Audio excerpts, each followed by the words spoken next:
Hamas और Israel की जंग में ये सवाल कई बार पूछे जा रहे हैं कि कौन से देश या संगठन हमास के स्पॉन्सर हैं और इस इस्लामिक संगठन के लिए पैसा कहां से आता है।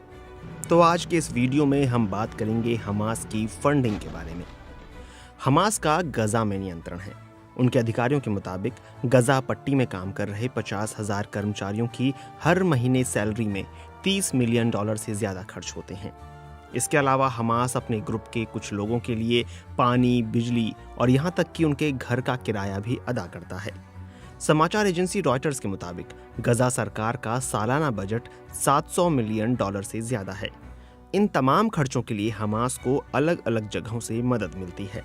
कहा जाता है कि ईरान, कतर, कुवैत, तुर्की, सऊदी अरब, अल्जीरिया, सूडान और संयुक्त अरब अमीरात हमास के आर्थिक और राजनीतिक समर्थक हैं। इनमें सबसे अहम सहयोगी कतर है।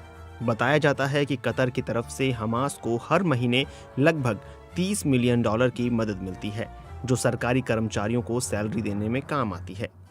फ्रांसीसी अखबार लिबरेशन ने साल 2018 में एक रिपोर्ट में कहा था कि कतर की आर्थिक मदद साल 2014 में शुरू हुई थी। कतर हमास को अपनी आर्थिक मदद इसराइल के जरिए पहुंचाता है और ये कोई खुफिया मामला नहीं है। हमास के प्रमुख इस्माइल हानिया साल 2012 से कतर की राजधानी दोहा में रह रहे हैं और हमास का राजनीतिक कार्यालय भी यहीं है। Washington centre for Arab studies के मुताबिक कतर ने 2012 से 2022 तक गजा के लिए लगभग $1.3 बिलियन की मदद की है। हमास के लिए मिस्र एक अहम क्रॉसिंग पॉइंट है। भोजन और बाकी सामान की सबसे बड़ी मात्रा मिस्र के रास्ते गजा पट्टी तक पहुंचाई जाती है। अमेरिकी think tank council on foreign relation के मुताबिक साल 2021 में हमास ने मिस्र और वेस्ट बैंक से आने वाले सामान से $12 मिलियन से ज्यादा टैक्स वसूल किया। मिस्र की तरह तुर्की भी हमास का राजनीतिक समर्थक है, लेकिन तुर्की की ओर से हमास को कोई आर्थिक मदद देने के ज्यादा सबूत नहीं है।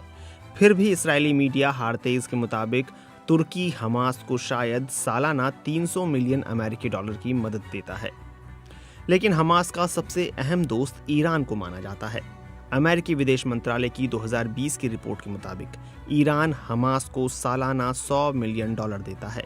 इसके अलावा यूरोपियन कमीशन के अध्यक्ष ने हाल ही में कहा था कि हमास ग्रुप का 93% गोला बारूद ईरान से आता है। इसके अलावा कई परोपकारी संस्थाओं से भी हमास को फंडिंग मिलती है।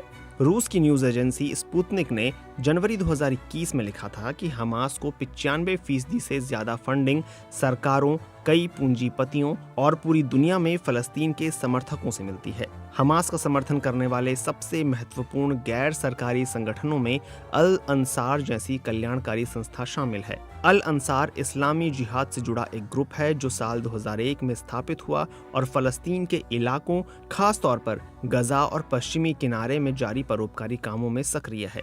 हमास की आर्थिक गतिविधियों में क्रिप्टो करेंसी की दुनिया भी शामिल है।